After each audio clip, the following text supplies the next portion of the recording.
sejahtera, salam KV di hati, salam Malaysia Merdeka.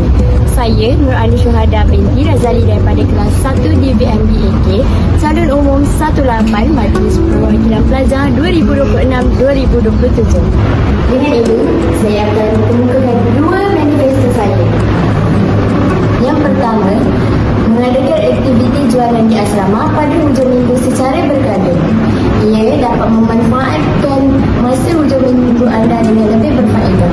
Yang kedua, dapat merapatkan hubungan silaturahim dan kerjasama antara pelajar asrama. Manifesto saya yang kedua adalah mengadakan program Baby Got Talent di kalangan pelajar. Antaranya seperti memasak, menari, menyanyi dan lain-lain.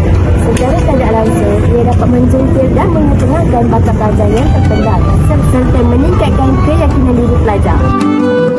Dengan ini, ujilah saya, Nur Ali Syuhada binti Razali daripada kelas 1 DVM Perakaunan calon 18.